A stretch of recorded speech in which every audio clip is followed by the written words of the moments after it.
안녕하세요 여러분, 저는 32살 임산부입니다. 요즘은 흔히들 제 나이를 가리켜 MZ세대라고도 말을 하더라고요. 저도 모르는 사이에 제가 젊은 구성원들 사이에 껴있는 나이가 되어 있더라고요. 하지만 저는 은근히 꼰대인 데다가 아닌 건 아니라 말도 할 줄 알아야 하는 지극히 평범한 보통의 인생을 사는 30대 여자랍니다. 오늘 저는 그런 제가 시어머니하고 부딪히며 겪게 된 불화에 대해서 소개를 해드리려고 해요. 저로서는 도무지 일어나서도 안 되는 일이라 생각이 들었기 때문에 충분히 욕을 먹일 각오를 하고 미리 글을 쓰게 되었답니다. 사연을 다 듣고 제게 공감을 해주신다면 시원한 사이다 욕을 빼먹지 말고 남겨주세요. 저는 현재 출산을 코앞에 두고 있는 만삭 임산부입니다. 제게는 결혼 후 두 번째로 가진 아이이지만 출산을 하기는 처음인 제 첫 아이죠. 남편이랑은 직장에서 만나 사내 결혼을 했고 2년 전 임신을 했었을 때 제가 직장을 그만두었습니다. 사실 사내 연애에 결혼까지 했다며 저를 불편하게 바라보는 여직원들이 꽤나 있었거든요. 남편이 직급이 높은 상사인 것도 한 몫을 했고요. 불편해하는 동료들을 보며 언젠가는 그만둬야겠다 싶었는데 아이를 임신하면서 그게 발단이 되었답니다. 그리고는 바로 직장을 그만두고 태교에 몰두를 하려 했었죠. 하지만 그 아이를 유산했고 그 후 한동안 아이 소식이 없었어요. 계획했던 일들이 모두 다 흐지부지 되어버리게 되며 저도 한동안 많이 힘들었고 그 후유증으로 살이 대폭 빠지는 지경에까지 이르렀답니다. 제 키가 170이고 평상시 몸무게가 60kg를 좀 넘었는데요. 거의 10kg 정도가 빠져버렸으니 딴 사람이 되었다고 해도 과언이 아니었죠. 보통 때 같았으면 이렇게 빼려고 하던 살이 한꺼번에 빠져버린 것에 대해서 무척이나 만족했을 겁니다. 바지도 아무거나 잘 들어맞고 거울을 보니 빼빼 마른 것이 자폭을 좀 보태서 모델 같기도 하더라고요. 키가 컸으니까요. 하지만 그건 아주 잠깐 제 모습을 들여다볼 때나 드는 생각이었습니다. 저는 하나도 기쁘지가 않았어요. 하나도 오래도록 예뻐 보이지도 않았고요. 오히려 아이 생각에 건강 걱정까지 되니까 마음고생이 상당했습니다. 내가 이러다가 아이뿐만 아니라 내 몸도 잃는 게 아닌가 싶어서 말이죠. 남편이랑 건강검진 받으러 다녀보고 아이를 다시 임신하기 위해서 여러가지 관련 검진도 덩달아 받았어요. 다행히 몸에 문제는 없다고 했으나 저희 부부는 여러가지 상황들에 맞물려 그 시기가 참 힘들었습니다. 욕심인 줄은 알지만 얼른 아이도 다시 생겼으면 좋겠었고요. 그리고 그 당시 저는 제 몸과 건강 그리고 아이 때문에 힘든 것과는 별개로 시어머니 때문에 눈물까지도 훔쳤습니다. 가뜩이나 마음고생이 심한 저에게 힘든 한 숟갈을 더 얹어주셨던 거죠. 처음에는 아이를 유산했던 것을 이유로 핀잔을 주셨어요. 믿기지 않지만 아이를 잃은 엄마에게 정말로 핀잔을 주셨답니다. 몸 관리를 도대체 어떻게 했길래 멀쩡하던 아이가 사라지냐면서 저를 이해하지 못하겠다고 하더라고요. 자연유산이 되는 건 다 의사들이 말하기 귀찮아서 뱉어내는 핑계에 불과할 뿐이라고 하면서 말입니다. 저도 유산을 한 이유를 잘 안다면 얼마나 좋을까요? 하지만 아는 게 없었고 그저 아이는 그렇게 사라질 수 있다고 하니까 그걸 받아들이려고만 했습니다. 헌데 시어머니는 분명 제가 잘못을 한 이유가 있을 거라면서 몇 번이고 취조를 하듯이 물어대셨어요. 뭘 먹었고 뭘 어떻게 하고 다녔는지, 집에서는 뭘 하면서 지냈는지 등등 제 일상 일거수일투족을 알아보려고 따져드셨죠. 그 바람에 저는 늘 어머님이랑 대화만 하고 나면 죄인이 된 기분이 들곤 했습니다. 잊고 싶은 아이 얘기를 계속해서 끄집어내셨으니까요. 그에 더불어 저를 탓하고 가르치려 드니까 어머님하고는 대화가 전혀 기분 좋을 리가 없었답니다. 그건 옆에서 지켜보던 우리 남편도 마찬가지였고요.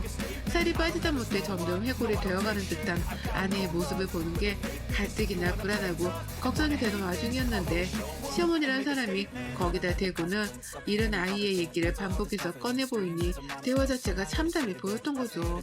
이러다 아내가 더 힘들어하다 살도 더 빠지고 힘들어질 수 있겠다 싶어서 급기야 남편이 나서서 시어머니를 말리기 시작했어요.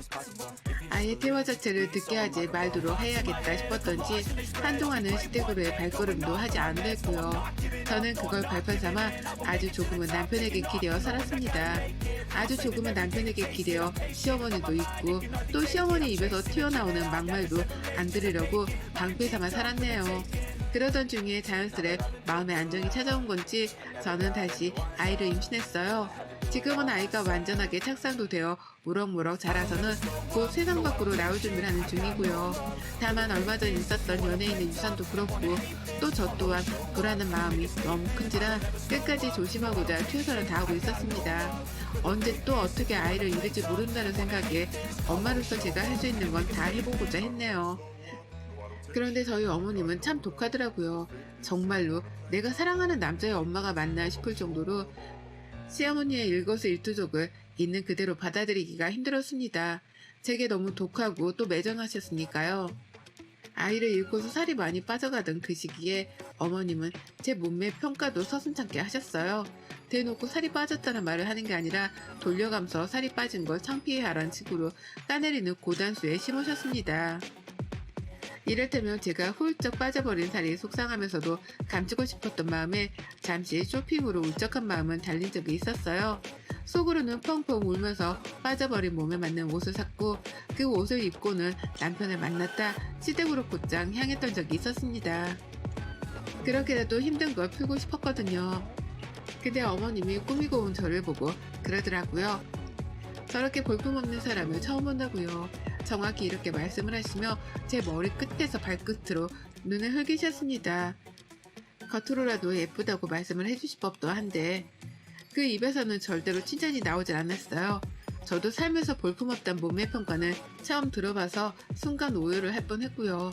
그날 어머님은 입에 침이 마를 때까지 저보고 살이 왜 이렇게 빠졌냐며 남편 생각은 안 하잔 잔소리를 퍼부으시며 훈기만 하셨고요. 아이 잃은 지 얼마 안 되었던 저는 도끼가 서려선 꾸역꾸역 밥만 먹다가 집에 와 모두 다 토해냈어요. 하여간 어머님의 차가운 말씀들 덕분에 저는 정신머리가 남아돌지를 못했답니다. 언제 한번 단단히 미쳐 대성통곡을 하더라도 이상할 것이 전혀 없었죠. 그리고 이렇게 살에 지독할 만큼 냉정하고 투박하셨던 저희 어머님은요. 지금 현재 180도로 태도가 변질되셨답니다. 표현했다가가 아니라 변질되었다고 표현하는 게 딱 들어맞을 정도로 사람이 더 이상해지셨어요. 살이 빠졌을 때는 볼품없다면서 사람한테 해서는 안 된 말들을 꺼내더니만요. 이제는 제가 임신을 하고서 잘 먹는다고 살이 찌고 포동포동해지니 살이 쪘다고 난리시더라고요. 살이 빠졌을 때는 빠졌다고 난리, 쪘을 땐 쪘다고 난리, 뭘 해도 제가 마음에 안 드시는 게 분명한데 그걸 주둥이 단속을 못하신 채 털어놓으신 겁니다. 저는 현재 아이를 유산했다가 겨우 다시 임신을 한 만삭 임산부입니다. 그냥 임산부여도 보통 만삭에는 이 정도 찌거든요. 저는 살이 거의 10kg 가까이 더 빠졌다가 만삭이 되고서는 이제 겨우 25kg 정도가 불어났습니다. 천하적 몸무게를 기준으로 한다면 15kg를 찌운 꼴밖에 되질 않았어요. 또 아이를 잃을까 싶어 걱정이 되었는지 친정에서도 그렇고 남편도 그렇고 무조건 잘 먹으라고 또 먹고 싶은 건 없냐면서 제게 먹을 것만 물어봐주고 찾아주며 지냈습니다. 저도 어떻게든 건강하게 아이를 낳기 위해서 최대한 몸에 좋다는 건 다 찾아가면서 먹고 지냈고요. 그런데 그 중에서 아주 유일하게 저희 시어머니께서만 제 살을 가지고 문제를 삼으셨습니다. 살이 빠졌을 때 빠졌다 난리던 그 시어머니가 이제는 살이 찐 걸 가지고 사사건건 제게 시비를 뜨기 시작한 거죠. 시어머니를 만나면 정신적으로 해로울 걸 잘 알았는지라 많이 뵙진 못했지만 지금껏 딱 2번 정도의 만남이 있었습니다. 2번 다 저희가 시댁을 방문했을 때였죠. 힘겹게 앉는 저를 보고는 아유 저 살 좀 봐 라고 하더라고요. 순간 잘못 들었나 싶어서 네? 뭐라고 하셨어요? 라며 일부러 반문을 해봤습니다. 믿기 힘든 소리였으니까요. 그러자 시어머니는 뭘 못 들은 척해 라고 하면서 비웃더라고요. 그러면서 나는 안절했는데 라고 하며 제 뱃살을 훑어보시는데 와 정말 피가 거꾸로 솟다는 게 이런 심정이구나 싶었습니다. 그래서 슬쩍 물어봤죠. 어머님 저 임신한 거 알고는 계시죠? 설마 임산부한테 살 가지고 트집 잡는 건 아니시죠? 라고 말이에요. 엿먹이려는 마음으로 일부러 물어봤던 질문이었습니다. 어머님은 그런 제 마음을 눈치라도 챈 건지 내가 너 임신한 줄도 모를까봐 트집이라니 라고 하면서 역정을 내시더라고요. 당황하셨는지 가족들을 보며 말을 더듬은 채로 소리를 높이시는데 거기다가 한 방울 더 먹이려다가 겨우겨우 놀러 참았습니다. 화를 내봤자 내 뱃속 아이한테 좋을 게 없다는 걸 누구보다 잘 알았으니까요. 가족들 앞에서 당황한 어머님을 보는 것만으로도 솔직히 꼬시고 속이 시원했거든요. 그리고 두 번째에는 조금 더 큰 사건이 있었어요.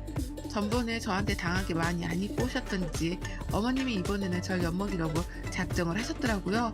집으로 걸어 들어오는 저를 보면서 아이고 누가 보면 쌍둥이라도 임신한 줄 알겠다. 세상 임신은 너 혼자 다 했네 다 했어.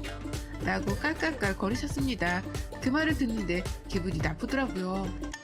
지금 나한테 또 살찐 걸로 문제를 삼는 건가 싶어서 말이죠. 그냥 마지못해 웃었고 밥을 먹으려는 순간까지도 최대한 화를 내지 말자 스스로 다짐했습니다. 그리고는 밥을 먹으려는데 순간 흠칫대더라고요. 제 밥그릇에 밥이 절반 가까이나 비워져 있는 거예요. 이게 뭔가 싶어 자연스레 옆에 있던 남편의 밥그릇을 보는데 타한식이 절로 나왔답니다. 남편 밥그릇에는 고분밥처럼 수북하게 밥이 쌓여 있었거든요. 저하고는 너무나 비교가 되게 말이죠. 그걸 보면 시어머니를 보는데 그 얼굴에 밥그릇을 확 던져버리고 싶다는 충동까지 들었어요. 그걸 겨우 참아가며 남편을 바라보니 남편도 이내 밥그릇 양의 차이를 알아차리고는 황급하게 자신의 밥그릇을 바꿔주더라고요. 그리고선 남편이 바꿔준 밥그릇을 오히려 더 당당하게 먹었습니다. 시어머니 속 아프시라고 말이죠. 아니나 다를까 어머님은 옆에서 밥 터줄까? 라고 하며 남편에게 몇 번이고 물었는데요. 남편도 시어머니한테 실망했던지 밥맛 없어 라는 단답을 하며 거부를 했어요. 결국 그날 저는 시어머니의 잔머리 덕분에 남편의 밥까지 뺏어 먹어가며 밥을 가장 많이 먹었답니다. 그리고 그날 어머님은 집으로 돌아가는 제게 나지막히 말씀하셨죠. 얘 생각해서 적당히 좀 먹어라 라고요. 못 들은 척 시선을 회피한 채 시댁을 나왔는데 집으로 오니 너무 분했습니다. 한마디라도 제대로 반박을 했어야 하나 싶어 후회가 막심했죠. 지 손주를 가진 며느리인데 밥을 적당히 먹으란 소리가 나오나 싶어 제정신이 아닌 것 같아 보였고 부디 아이를 낳기 전까지는 다시 보지 말았으면 좋겠다는 생각이 간절했습니다. 물론 남편도 저하고 같은 생각이었고요. 하지만 결국 저희는 출산 전 다시 만났어요. 바로 저희 집에서 말이죠. 저희 부부는 그 누구도 초대를 하지 않았지만 어머님께서 출산 전에 밥 한 끼를 같이 먹어야 하는 게 아니냐면서 예의를 운운하더라고요. 앞서 말씀드렸듯이 제가 비록 MZ세대에 속하기는 해도 나름 꼰대이고 예의 같은 건 무지하게 중요시하는 사람이거든요. 할 말 못할 말을 가려야 한다고 생각하는 사람이 바로 저였습니다. 그런데 어머님 입에서 먼저 어려서 그런가 뭘 참 모르네 라는 말과 함께 예의라는 단어가 나오니 화가 치밀어 올랐어요. 그리고는 그러면 안 되는 거였지만 제 화에 못 이겨 어머님을 집으로 초대했습니다. 어디 예의 운운할 거면 얼굴이라도 마주보고 해보라는 마음에 쓰였죠. 그렇게 시작된 저녁 식사였어요. 전 당연히 만삭이니 제대로 된 상차림을 준비하기 어려웠지만 주말이었고 저희 남편도 요리를 제법 하는지라 이번 식사는 모두 다 남편이 책임을 졌습니다. 자기 부모님이 오시는 거니 자기가 차린다며 남편은 너무나 당연하게 부엌으로 들어가 칼자를 쥐었네요. 그리고 그 모습을 약속 시간보다 일찍 도착하신 시어머니가 봐버리셨어요. 시어머니는 너무나 당연하게 며느리가 자신의 밥상을 차려줘야 한다고 생각을 하신 건지 그 모습을 보자마자 불편하다는 표정을 숨기지 못하셨죠. 어찌나 뾰루통에 있던지 괜히 자기 아들을 한 번씩 째려보기도 하셨고요. 그렇게 투덜거리면서 혼잣말도 몇 번 뱉어내셨고 시아버지가 자리에 앉아 기다리는데도 기다리지를 못한 채 몇 번이고 부엌을 왔다 갔다 하셨답니다. 당신 아들을 부엌에서 빼내고 싶단 마음을 만천하에 드러내려는 듯이 말이죠. 하지만 전 그런 어머님의 마음을 눈치채고는 절대 부엌 안으로 들어가지 않았어요. 오히려 남편이 하나씩 내오는 그릇들을 바라보기만 하면서 고마워 우리 남편 최고 나는 추임새만 적극적으로 해줬죠. 그리고 다 같이 밥을 먹는 자리에서도 남편은 끝까지 저를 챙겼습니다. 기껏 만들어 온 반찬도 제 그릇 앞에 놔두고 또 제 밥그릇 위에 얹어주기까지 하면서 적극적으로 저를 돌봐줬어요. 많이 먹으라는 말을 일부러 넣어가면서 제가 살 때문에 스트레스를 받지 않도록 하기 위해서 열심히 분위기를 북돋아줬죠. 남편이 그렇게 분위기를 만들어주니까 저도 시어머니 눈치를 볼 것 없이 밥을 잘만 먹을 수 있었고요. 그런데 결국 못돼 먹은 시어머니의 인내심이 폭발을 하고 말았습니다. 앞에서 반찬 챙겨주고 잘 먹는다 예쁘다 칭찬해주기 바쁜 남편을 보면서 더는 못 들어주겠다는 듯이 갑자기 숟가락을 내려놓더라고요. 그러더니만 급기야 아이씨 라는 살벌한 말과 함께 이렇게 말씀을 하셨답니다. 그만 좀 먹여. 저러다 살 터지겠다. 라고 말이에요. 다시 한번 말씀드리지만 저는 만삭이 임산부입니다. 이제 곧 아이가 태어날 날이 얼마 남지 않았었고 이 식사 자리 자체도 시어머니가 먼저 요구를 하신 바람에 만들어낸 자리였어요. 저는 누구보다 제 속에 있는 내 아이 건강이 가장 중요한 사람이었고 그건 아이 아빠인 제 남편도 마찬가지였습니다. 그러니 누구보다 제가 잘 먹는 게 가장 중요했고요. 그런데 그걸 보고는 시어머니란 사람이 예쁘다고 봐주기는커녕 살이 터지겠다는 소리를 하면서 살벌한 분위기를 조성해버린 겁니다. 거꾸로 보아도 참 이해하기 힘든 심보였죠. 하지만 어머님은 끝까지 못돼 먹었어요. 적당히 좀 처먹으라고 라는 말을 다시 한번 뱉어내셨고요. 이내 놀란 저를 보면서 참다 한다는 듯이 말씀을 꺼내더라고요. 내가 정말 이런 말은 안 하려고 했는데 네가 주제 파악을 못하는 것 같아서 한마디 해야겠다. 너 진짜 그 살 좀 빼야 해. 안 빼면 너 나중에 큰일 난다. TV 보니까 연예인들은 아이를 가지고도 모델 못 매이더니만 너는 왜 그 모양이냐? 너 자꾸 그렇게 살찌우면 나 진짜 너 다시는 안 본다. 다음에 볼 때는 지금보다 살을 좀 빼놔. 어머님 말씀을 듣는데 귀가 멍하더라고요. 임산부인 내가 이런 말을 듣고 있다는 자체가 세상에 이런 일이나 나올 법한 것 같았습니다. 저도 밥을 먹다 말고 숟가락을 내려놨어요. 어머니께 욕만 안 했을 뿐 눈으로 욕을 쏘아대면서 마주 쳐다보니 어머님은 그런 제가 어른 말을 들으려 하지 않는다며 다시 한번 잔소리를 늘어놓으셨답니다. 살을 빼야 하는 이유에 대해서 말이죠. 건강하게 살찌운 임산부한테 벌써부터 당뇨가 어쩌고 무릎이 어쩌고 나중에 학교에 들어가서 저를 창피해할지도 모른다 어쩐다 하면서 벌써 8년은 더 있어야 할 미래를 끄집어내며 살을 빼야 하는 이유를 들먹이셨습니다. 그냥 아무 말이나 끄집어내서는 저를 기분 나쁘게 하기 위한 어머님의 줏대없는 수작이었던 거죠. 그걸 잘 알았고 무엇보다 어머님의 못돼 먹은 심보도 잘 알았는데요. 이게 참 아는 것만큼이나 마음이 단단하지 못하더라고요. 분명 어머님이 끄집어내는 헛소리라는 걸 잘 알았음에도 불구하고 기분이 나쁜 건 어쩔 수 없었습니다. 도대체 어머님은 나한테 왜 저러시는 건가 싶은 마음에 우라통이 침으로 오르다는데 남편이 밥상에서 자리를 박차고 일어나 버렸습니다. 갑작스런 남편의 돌발 행동이었어요. 진짜 못 들어주겠네. 엄마는 이 사람이 임신한 게 안 보여? 그게 임산부한테 할 소리야? 라며 소리를 치는 내 남편. 그 순간 정우성 저리 가라 할 정도로 제 눈에 이 사람이 잘생겨 보이더라고요. 남편은 저처럼 욕만 안 했을 뿐 눈으로 시어머니께 욕을 쏘아대고 있었고 저는 남편의 옆에 기대어 슬며시 추미새를 넣었습니다. 못할 소리지 사람이 할 소리가 아니지 그건 라고 말이죠. 시어머니는 제가 약으로 온 건지 숨지 말고 나와서 말 안 하는 식으로 뭐? 라는 질문만 해주셨고 남편은 그런 저를 지키겠다며 뭐가 왜? 뭐? 라고 똑같이 질문을 던졌어요. 왜 저한테 시비를 거냐는 뜻이었죠. 정말 웃기지도 않았습니다. 셋이 서로 동문서답을 하는 듯이 질문을 던졌다 혼잣말을 했다 반복해서 시비를 트는데 시아버지께서 넋이 나가고 있다는 게 표정이 다 드러나더라니까요. 아버님 눈동자에서 초점이 사라지기 시작했거든요. 어느덧 아버님도 숟가락을 놓고서는 밥상머리에서 저만치 떨어져 앉아 계셨고요. 그러다 결국 제 입에서 가장 먼저 선전포고가 튀어나왔답니다. 어머님 가세요. 가시라고요.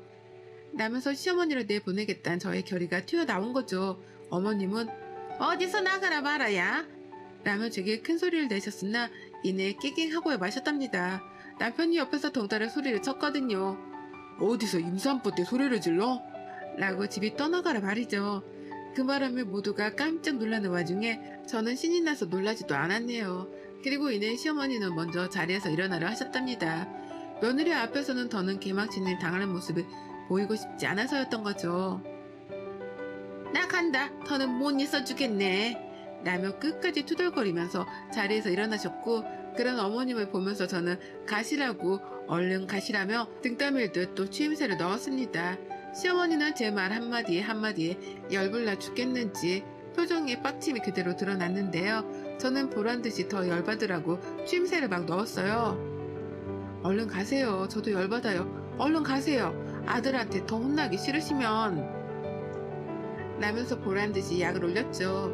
그리고 마지막 순간 어머님이 신발을 신는다고 한참이나 현관 앞에서 시간을 할애하는 그 타이밍에 저는 어머니께 작정하고 이 말을 던졌습니다. 나가세요 얼른. 다음에 볼 때까지 살을 꼭 빼라셨죠? 얼마나 걸린지도 모르겠지만 살 빼기 전까지 어머님 얼굴 안 볼라니까 부르기 전까지는 찾지도 마세요. 얼른 나가세요. 얼른. 나고요. 급해 죽겠다는 듯이 저는 신발을 신던 어머님을 등떠밀어 보냈어요. 마치 저희 남편이 붙잡아주길 바랬던 사람 마냥 느긋하게 신발을 신고 계셨는데 그걸 제가 못 봐주겠다며 제 손으로 집에서 쫓아내 버린 것이었습니다. 그리고 저는 며느리한테 등 떠밀어 쫓겨난 어머님 보라는 듯 제 손으로 문을 쾅 닫아버리고는 고리까지 잠궈 문을 잠궜네요. 밖에서 어머님은 다시 한번 문을 두드려 보지도 못하셨고 저는 그런 어머님께는 미련이 일도 없다는 걸 보이고자 황급히 현관에서 집 안으로 들어왔습니다. 그리고는 현관 바로 앞에 있는 중문까지 한 번 더 닫아버렸네요. 남편은 못내 속상한지 표정이 좋지 않았어요. 다른 사람도 아닌 자신의 엄마가 와이프한테 막말을 쏟아내는 걸 자꾸만 목격해 왔으니 정신머리가 너덜너덜해질만도 했죠. 하지만 남편은 끝까지 잘해줬습니다. 제가 못할 속 시원한 말도 대신 해줬고 시어머니께 충분히 겁도 줘가며 제 역할을 잘해줬죠. 그 덕분에 저도 시어머니 앞에서 쓴소리 한 번 더 내볼 자신감을 가질 수 있었던 거고요. 그리고 전 언제 뺄지 모르는 살이지만 살을 핑계 삼아 시어머니는 최대한 안 보고 살아야겠다는 잔머리를 굴리기로 했답니다. 다음에 볼 땐 살을 빼라고 본인 입으로 말씀하셨으니 저는 앞으로 어머님이 보자고 할 때마다 살을 미처 다 빼지 못했다는 핑계를 대며 만남을 회피하기로 했죠. 어머님이 본인 입으로 저에게 상처를 주려 뱉어낸 말씀이니 본인 스스로 뱉어낸 말은 직접 지키는 모습을 보여줬으면 합니다. 본인의 말 때문에 본인 스스로 무덤에 빠져버릴 꼴이 되었네요, 어머님. 여러분의 생각은 댓글로 남겨주세요. 오늘도 시청해주셔서 정말 감사합니다.